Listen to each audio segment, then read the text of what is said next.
Madame, Messieurs, Mesdames et Messieurs, je m'excuse, je ne vois pas grand-chose.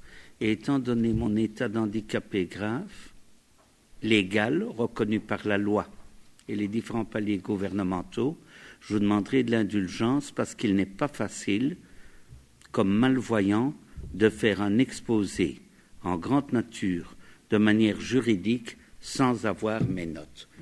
Comme je l'avais écrit jadis dans la revue de droit de l'Université Laval, même le ministre de la Justice à Ottawa ne connaît pas de mémoire l'ensemble des lois et des régulations. Si je suis ici, c'est à plusieurs titres. 1. Je crois être le seul handicapé à demander, à témoigner, et de nombreux handicapés comme moi, ils me l'ont fait savoir. Lorsqu'on a appris que je venais déposer devant vous, m'ont demandé d'être en quelque sorte leur porte-parole pour la joie qu'ils ont, dans leur cécité, dans ce monde opaque, de pouvoir écouter le matin autre chose que les mensonges des radios publiques et de pouvoir écouter la verve critique, sincère et analytique de messieurs Filion et André Arthur. Je suis ici parce que j'ai enseigné sur le droit de la dictature dans le monde entier, pas seulement à l'Université Laval, 10 ans à l'école doctorale de la Sorbonne, pour vous donner un exemple. Lorsque les Nations Unies et l'UNESCO ont fait leur séminaire mondial sur les droits de l'homme ici, messieurs les ministres de la Justice du Canada et du Québec m'avaient nommé le relateur mondial chargé de l'analyse méthodologique comparative de ces problèmes. J'ai écrit sur tous ces sujets, depuis des revues de droit dans le monde entier, du français à la langue arabe, jusque dans les journaux ordinaires et les médias. Depuis 48 ans, outre l'enseignement que j'ai commencé très jeune, j'ai fréquenté les médias et j'ai écrit sur les médias, tant dans leur conception, dans l'analyse sémiologique de leur discours, que dans le management de la presse. J'ai été aussi militant humanitaire et depuis 1939, jusqu'au général Pinochet, je porte sur mon corps les cicatrices de ces systèmes totalitaires qui veulent tout réguler. J'ai payé chèrement le fait d'avoir défendu dans le monde entier la Déclaration universelle des droits de l'homme. Pour commencer, le fond du sujet, je voudrais rappeler quelques petits principes sacrés pour les gens qui, comme vous et comme nous, ont eu de bonnes formations juridiques chez les bons maîtres. Dans mon cas à moi, Henri Rollin, René Cassin et John Humphrey, les pères de la Déclaration universelle des droits de l'homme. Premièrement, charbonnier en sa maison est roi. Voilà le premier principe général du droit qui régit l'Occident depuis que nous sommes débarrassés des systèmes totalitaires. Deuxièmement, de minimis praetor non curat. Le juge ne s'occupe point de ce que quelqu'un dit trou de cul. Et enfin, je voudrais corriger un petit détail technique. Il paraît que mon auguste et honorable université s'est plaint, vous me corrigerez, Madame la Présidente, si je cite mal, parce que je suis obligé de tout faire de mémoire, que André Arthur aurait imputé des paternités dictatoriales à des étudiants du tiers-monde à l'Université Laval. Donc je rêve, je n'ai pas eu les enfants du dictateur rwandais à Biarama dans mes cours. Je rêve.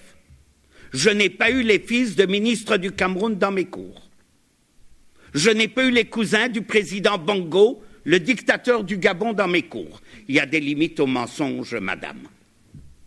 Monsieur André Arthur n'a pas diffamé l'Université Laval parce que ces faits sont strictement exacts. Et comment puis-je oublier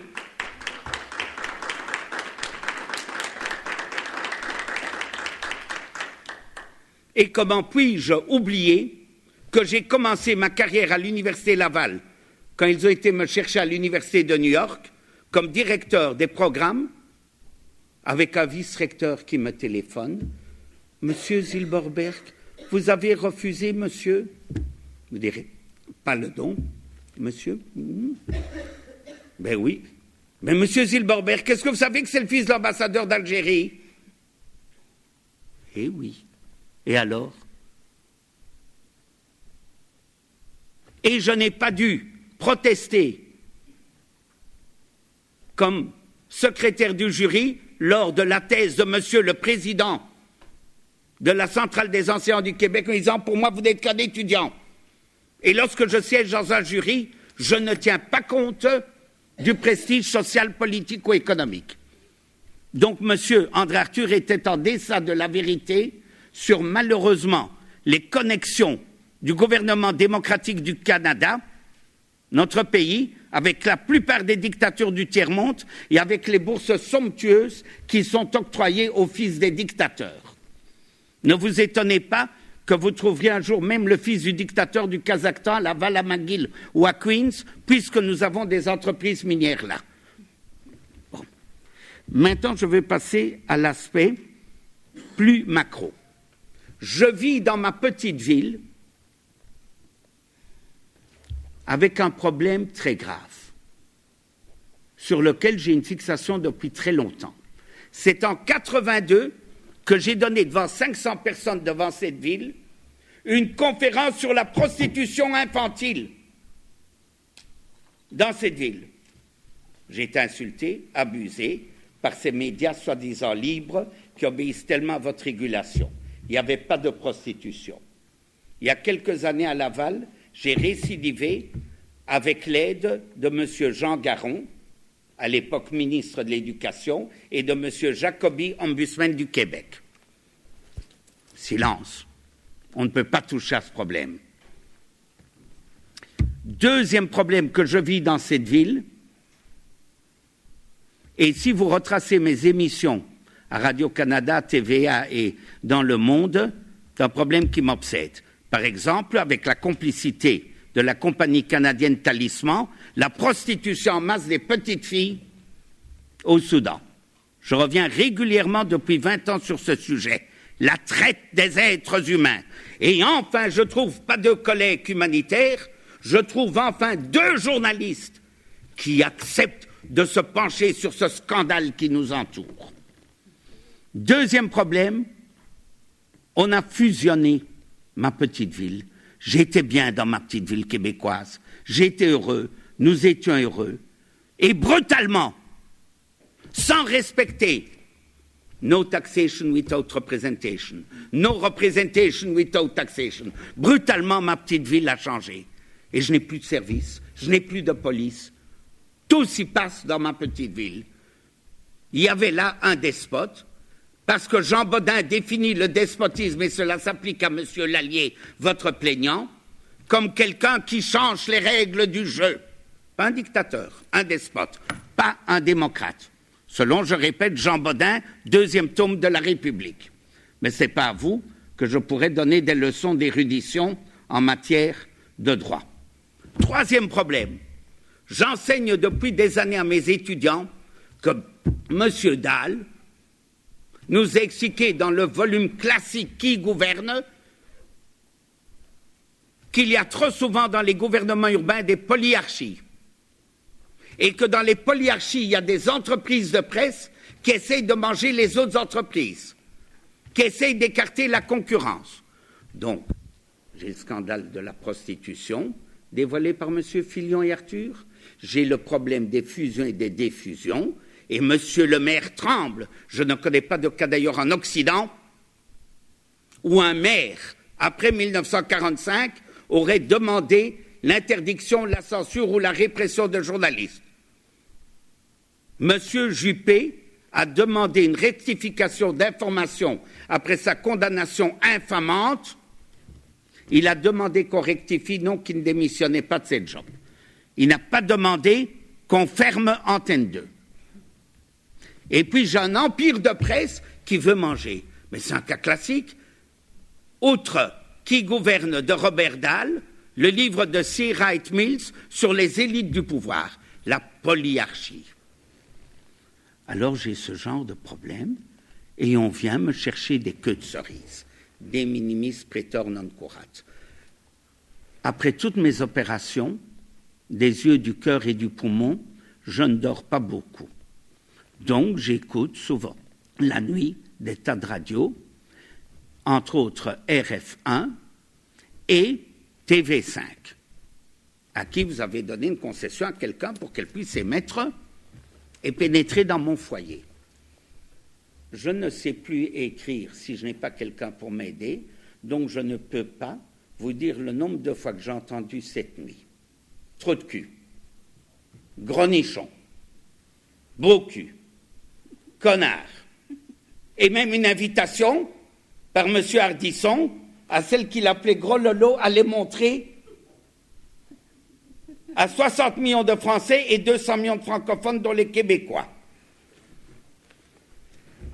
Je ne suis pas entièrement similaire, aucun d'entre nous ne l'est, dans l'exercice du droit avec les arguments de M.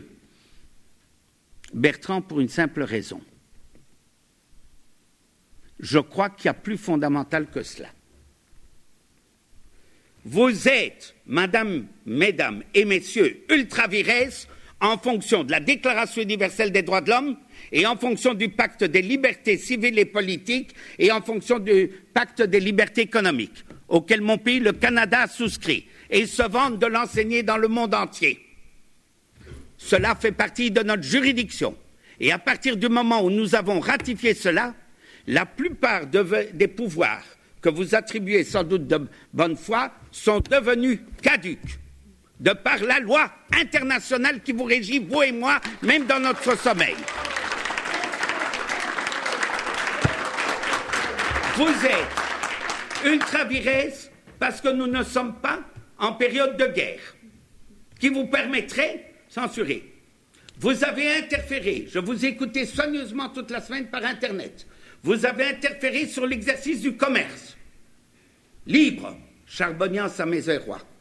Vous avez causé un préjudice à tous les employés de cette station de radio, de la titulaire, comme vous l'appelez.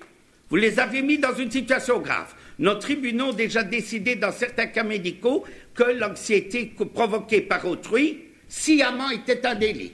60 personnes sont menacées dans leur emploi. Bon. Vous êtes ultra vires au point de vue du droit du commerce sacré en Occident, et pas seulement dans le common law et la tradition civile française. Vous êtes ultra vires donc en fonction des traités internationaux auxquels nous avons soumis. Monsieur Zellberger, est-ce que vous pourriez conclure dans les 30 secondes, s'il vous plaît? J'avais demandé d'indulgence parce que je suis handicapé.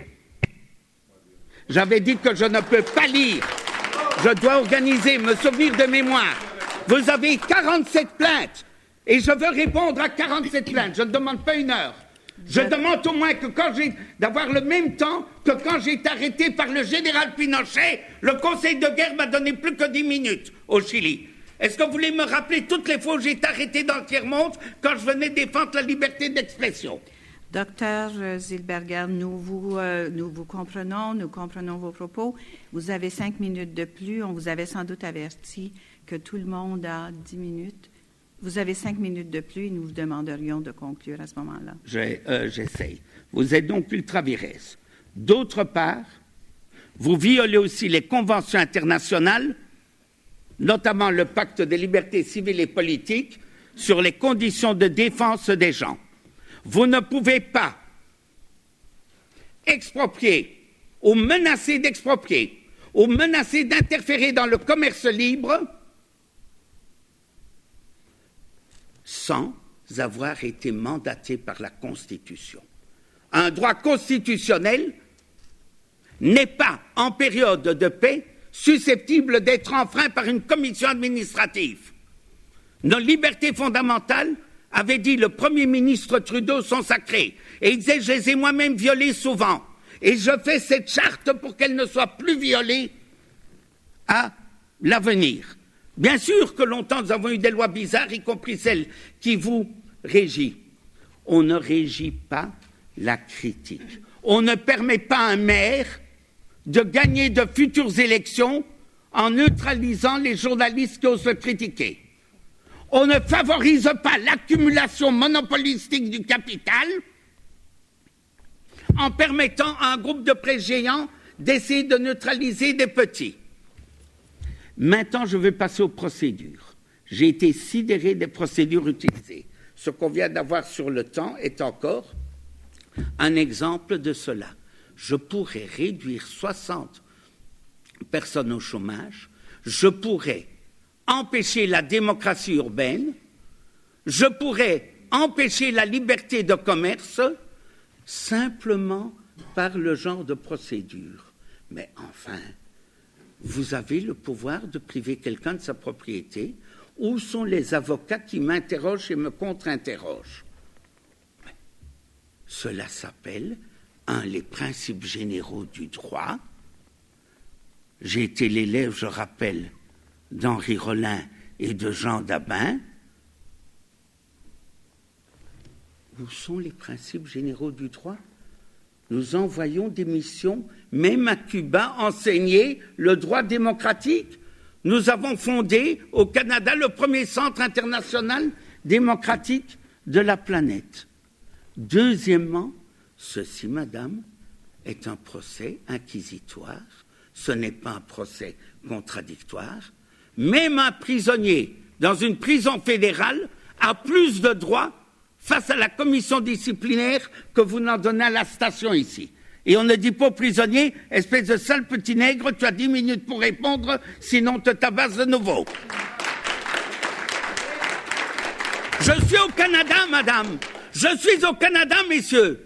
Je ne suis plus devant la justice d'Adolf Hitler, ou du général Massu, ou du général Pinochet, ou du président Trujillo. Je suis dans un pays démocratique. Et j'attends, quand je comparais devant une commission payée avec mes impôts, décidée par mes législateurs, qu'elle soit entièrement démocratique, et plutôt avec excès que par le moindre. Ma radio, c'est ma radio. Avec 7000 personnes, nous vous avons écrit. Vous me dites que vous avez des plaintes. Je voudrais bien avoir le temps de pouvoir, comme pour l'Université Laval, examiner les 47 plaintes. Je vais vous donner encore un petit exemple concret avant de terminer. J'avais commencé par un petit exemple concret, le Rwanda, parce que je ne suis pas seulement un bon ou mauvais théoricien professeur, je suis aussi un praticien. Vous avez demandé, peut-être que j'entends mal, vous aviez l'air d'utiliser un ton de reproche, de considérer que la titulaire était coupable jusqu'à ce qu'elle prouve qu'elle est innocente, qu'on a dit que M. Gillet, c'est vous qui avez donné le nom, sinon je ne le dirai pas, que M. Gillet a été en Thaïlande. Mais, madame, ça aurait été scandaleux qu'une radio sérieuse, lorsque quelqu'un est condamné, pardon, je m'excuse, est inculpé, ou du moins soumis à un procès par la couronne, de violation de la loi sur la prostitution, des articles sur la prostitution juvénile des jeunes enfants de moins de 18 ans, il aurait été scandaleux de ne pas donner l'information. Je suis né à Anvers. Si demain la commission sur le diamant sale disait qu'on m'a vu à Anvers au Club du Diamant, à la Bourse mondiale de diamants, ce serait scandaleux si le lendemain, M. Arthur ne disait pas, mais il y a 3 semaines, M. Zilberberg traficotait à la frontière de l'Ituri, au Rwanda, où il y a les fameuses mines sales de diamants. Ça ne peut pas être une coïncidence qui va à Anvers, et tout le monde aurait pu le blâmer. Le journal Le Monde, allez-vous l'interdire, vient de parler longuement de l'ami de M. Chrétien et du contributeur du Parti libéral public, sinon je ne pourrais pas le mentionner, M. Steinmetz, accusé de trafic de diamants sales. Il ne faut pas le dire. Il ne fallait pas qu'à l'époque, M. André Arthur Filou et moi, nous parlions de X-Bray et de l'horreur de la visite du propriétaire de X-Bray, le dictateur indonésien avec sa femme. Zilberg, vous pouvez conclure maintenant? Oui, je conclus. Madame, avec des centaines de milliers de personnes de cette région. Je vous demande le droit de défendre publiquement nos enfants contre ce que la couronne appelle des tortures inimaginables. 1. Je vous demande, madame, que je puisse exercer mes libertés démocratiques de vote sans pression indue sur mes moyens d'expression. Et je vous demande, madame, de pouvoir écouter avec 7000 personnes une radio, même si un gros capitaliste n'aime pas ma radio et même si un maire n'aime pas ma radio. Liberté, j'ai écrit ton nom sur toutes les ondes de radio et de télévision.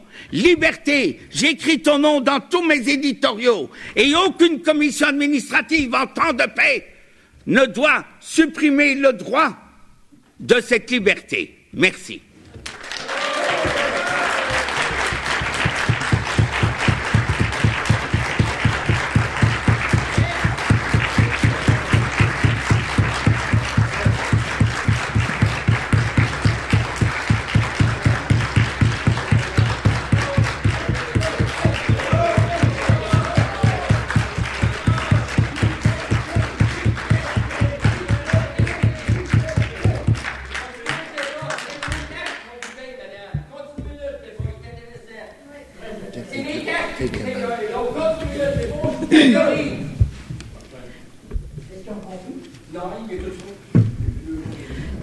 Je vous remercie, Monsieur Dr. Zilberger. Zilberberg. Zilberberg, c'est pas Zilberger, c'est Zilberberg. Zilberberg. Merci, madame. Zilberberg. Merci, monsieur.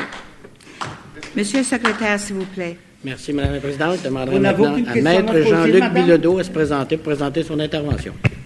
Je m'excuse, madame. Vous n'avez aucune question, vous et votre comparse, à me poser. Non, monsieur, non, docteur, votre présentation était très claire, donc ce n'est pas nécessaire. Ah, vous ne voulez pas éclaircir le point de la fausseté d'une des plaintes sur l'Université Laval? Vous ne voulez même pas approfondir ce point?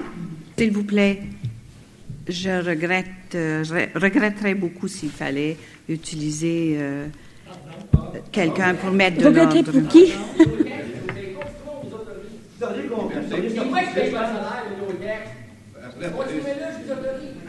Nous allons prendre une pause pour 10 minutes et nous reviendrons.